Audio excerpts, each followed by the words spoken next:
We have the arrival of 2 new characters in the first phase of 4.4 patch banner. If you've watched our video about the first phase character banner, you must have known why it's worth pulling. But aside from the character banner, we have to remember the other banner too. Yep, weapon banner. That's the point of this video. Is the current weapon banner worth pulling? Let's see how it turns out. First of all, the newest 5-star weapon, Crane's Echoing Call. Xianyun signature weapon.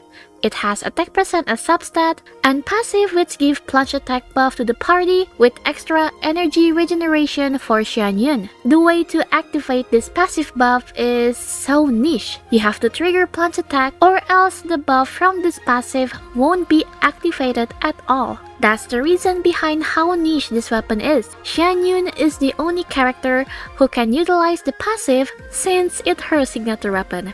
Too bad that no other characters can maximize this weapon besides Xianyun. It's the opposite of the second weapon we'll discuss next, a Thousand Floating Dream, which belongs to Nahida. This weapon has a high elemental mastery substat and give buff to its users.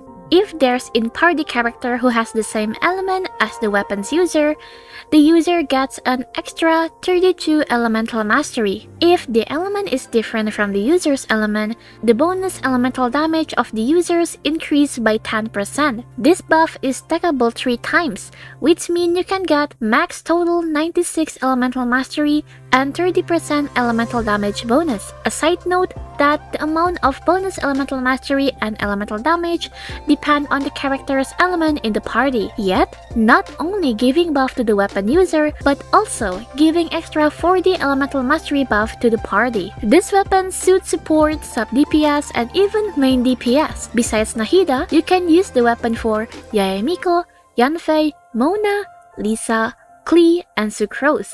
5-star weapons are done. Let's get to the rate of 4-star weapons. First, Lithic Spear. This weapon has attack percent substat and fascinating passive. If there's a Liyue character in the party, the weapon's user will get 7% attack and 3% extra crit rate. This buff is stackable 4 times with maximum 28% attack and 12% crit rate if all your party members are from Liyue. Surely, this passive makes the weapon suitable for the Liyue characters like Shenhe, Xiangling, Xiao, and sub DPS Zhongli. Interestingly, some of the characters others than those who come from Liyue are able to utilize the weapon substat and passive. They are Mika and Rosaria. But remember, you have to put minimum 1 Liyue character in the party to activate its passive. I'm gonna discuss the 2nd to 4th 4-star weapon at once, since they come from the same series, Sacrificial Weapon series.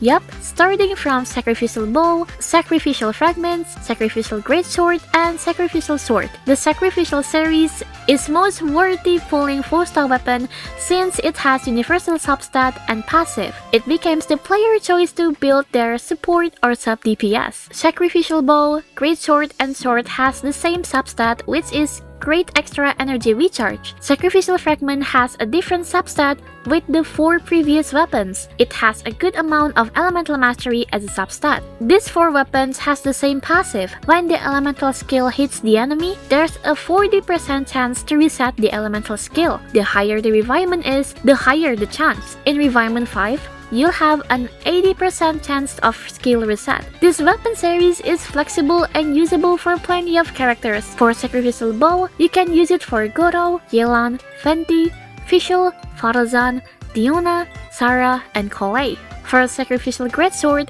use it for Sayu, Xianyun, Dori, Beidou, Chongyun, and Kaveh. As for Sacrificial Sword, use it for Kirara, Keiya, Kazuha, Shincho, Traveler, Jean, Bennett, Lynette, and Chi-Chi. Sacrificial Fragments, use it for Nahida, Klee, Charlotte, Barbara, Baiju, Sucrose, and Lisa. Yep, those are all about the first phase weapon banner in 4.4 patch. If you're eyeing the 5-star weapon, it's not really a win-win solution. Although Nahida's weapon is great and flexible, Xianyun's niche weapon is the opposite, as it's utilized specialty for her. Of course, for Xianyun havers, this weapon is a win-win. For the 4-star one, all I can say it's the most worthy 4-star rate up weapons.